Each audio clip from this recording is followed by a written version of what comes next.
자, 다음 내용 보도록 하겠습니다. 물리적 설계 부분인데요. 이런 단계로 결정이 된다고 합니다. 어떤 DBMS를 쓸 거냐, 뭐, MySQL이냐, 오라클이냐, SQL 서버냐, 뭐 이런 것들. 그 다음에 이제 데이터 타입, 뭐, 각 테이블마다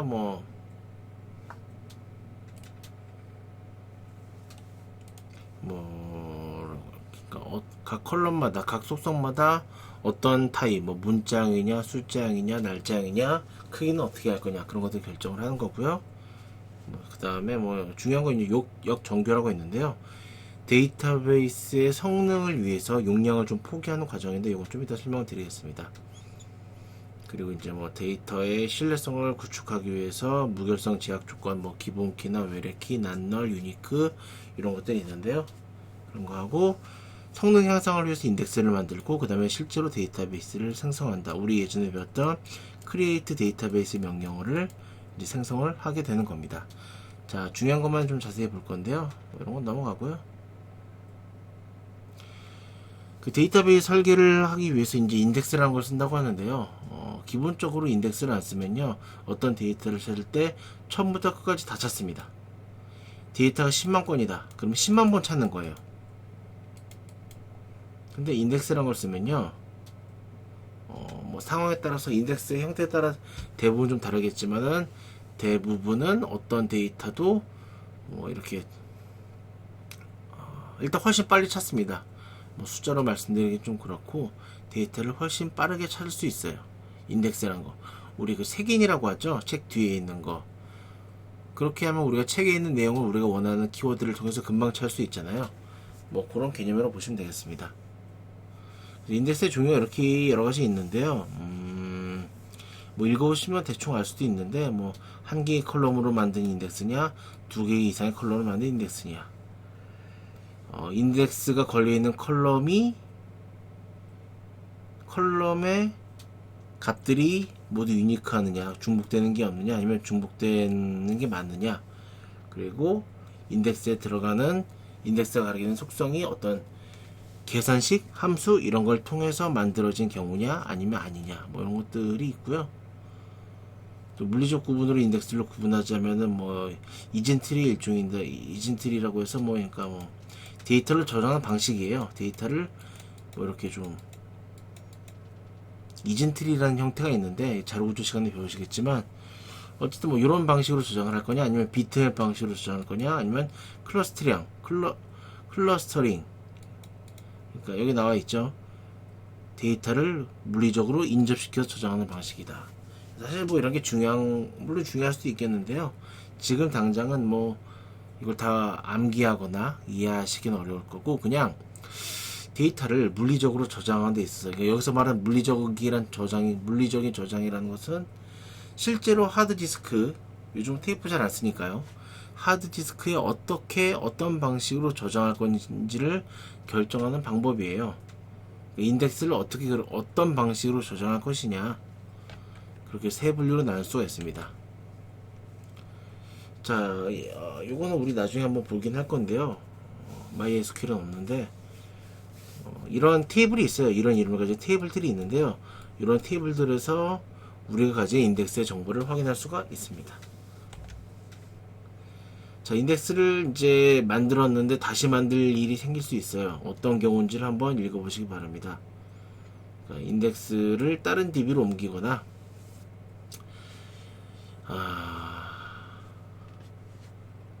네, 1번은 그런 얘기예요. 뭐 다른 테이블 스페이스라고 되어 있는데 그냥 다른 DB로 옮긴다 라고 이해하셔도 되고요. 그러니까 데이터베이스를 저장하는 공간을 테이블 스페이스라고 하는데 예, 뭐 그렇게 그러니까 저장 공간이 바뀌거나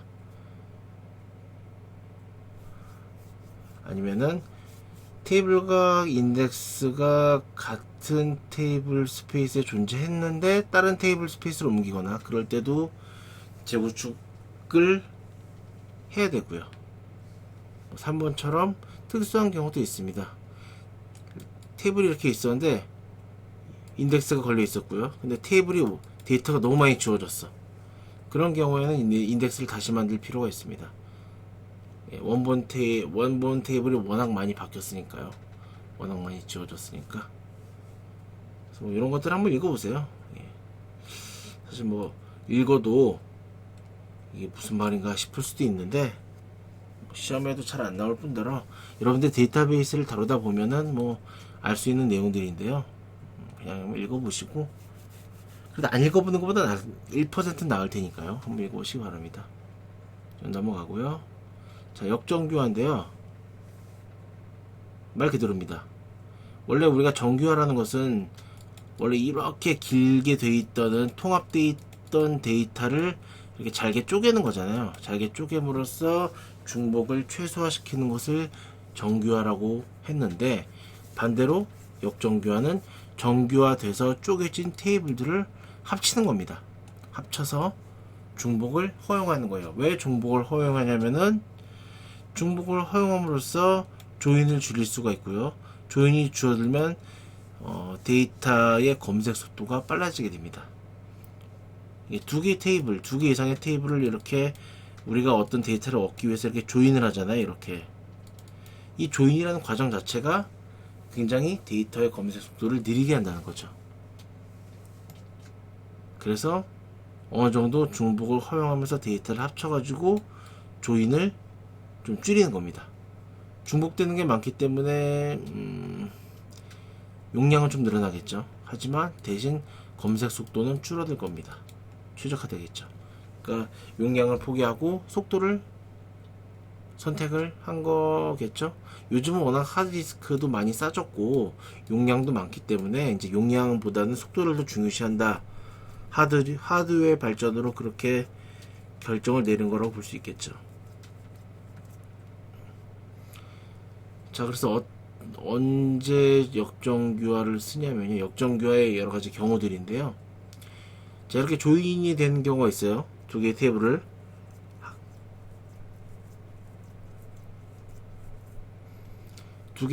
이렇게 조인해서 할 수 있을 텐데요. 여기서는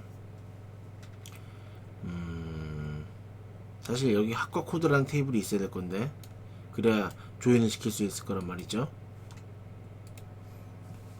자, 근데 내가 필요한 것은 그냥 학과명을 알고 싶은 거예요. 학과명을. 학과 코드가 있어야 뭐 학과 코드, 여기도 뭐 학과 코드가 있어야겠지만은 일단은 둘 다 생략을 하고 나는 그냥 학과명을 하고 싶어.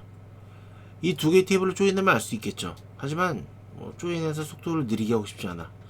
그러면 그냥 이 학과명 컬럼을 그냥 떼다 붙이는 거예요. 그대로. 야, 학과명 그냥 이렇게 쓰자. 네, 이러면은 학과명만 필요한 거면은 이렇게 컬럼명 그대로 갖다 와서 붙여 놓으면은, 네, 아직 실제로 구현한 건 아니고요. 설계를 이렇게 하자는 거예요. 예, 지금 설계하는 중입니다. 아직 실제로 구현한 건 아무것도 없어요. 자, 그러니까 이렇게 맨 처음 이렇게 분리를 시켜놨는데, 야, 생각해보니까 학과명까지 당연히 필요하겠지? 그러니까 얘네들 떨어뜨려 놓는 것보다는 그냥 붙여놓는 게 낫겠지? 하고 생각해서 여기 있는 걸 그대로 학과명도 추가를 시킨 겁니다. 학생 테이블에. 학과 테이블에는 여전히 학과명과 전화번호가 있을 거예요. 근데 그건 그대로 두고 이걸 더 추가한 거예요. 용량이 늘어났죠? 하지만 속도는 빨라질 겁니다. 자, 말 그대로 테이블 하나를 여러 테이블로 분리하는 방법인데, 요거는 우리 데이터베이스 테이블에는요, 이런 텍스트 데이터, 숫자 데이터만 있는 것이 아니라 이미지 파일과 같은 바이너리 데이터, 이진 파일도 들어 있습니다. 얘네들의 용량이 커요, 기본적으로. 자, 근데 생각해 봅시다. 내가 예를 들어 최혜원이라는 학생을 조회하려고 그래요. 사진 파일은 일단 보고 싶진 않아. 근데 최혜원을 데이터를 찾으면 얘네까지 다 단체로 다 딸려 나오는 경우가 많다는 거예요. 그러면은 나는 요 몇 줄만 요 짧은 데이터만 필요한 건데 사진 파일까지 같이 조회가 되면서 속도가 늘어지겠죠. 그래서 어떻게 하느냐? 야, 이렇게 자주 조회되지 않은 용량이 큰 데이터는 따로 그냥 테이블로 만들어 두자 라고 해서 이렇게 만들어 둔 겁니다. 그래서 나는 학생에 대한 기본적인 데이터만 필요할 땐 학생 테이블을 조회하면 되고요. 사진이 필요해? 그러면 이렇게 이 두 개의 테이블을 조인해서 학생 정보와 사진 파일을 같이 불러올 수 있을 수 있습니다. 사진이 그렇게 조회될 일은 많이 없을 테니까요. 자, 테이블 통합은 말 그대로 그냥 테이블을 합쳐버리는 거예요.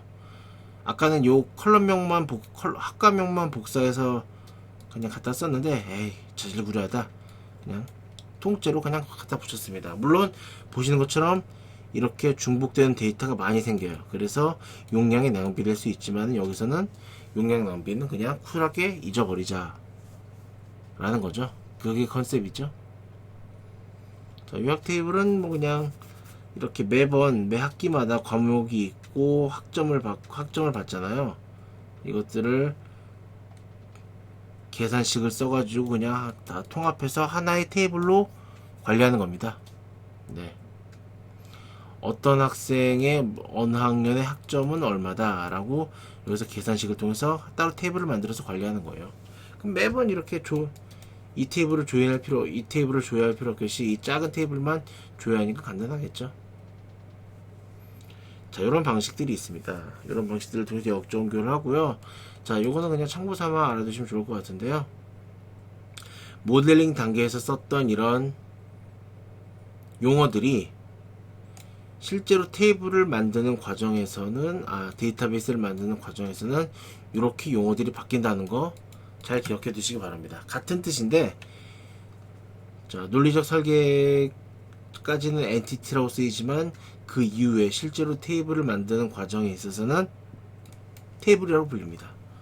그러니까 뜻은 같은데 단계에 따라서 이름이 좀 바뀌는 경우에요. 한번 잘 읽어보시고요. 자, 그 다음에 이제 테이블 기술서라는 걸 쓰게 됩니다. 보시면 아시겠지만은 대충 감이 오실 거예요. 속성, 데이터 타입, 난널, 뭐 어떤 키를 쓰느냐, 디폴트가 뭐냐, 설명. 이렇게 각 테이블마다 이렇게 설명서를 쓸 수 있습니다. 예. 이제 요걸 가지고 이제 데이터베이스 관리자가 직접 테이블을 만들게 되겠죠. 자, 일단 여기까지 보시고요. 기본적인 내용은 여기까지만 보시면 될 것 같습니다. 자, 그럼 또 잠깐 쉬었다가 다음 내용 이어서 보도록 하겠습니다.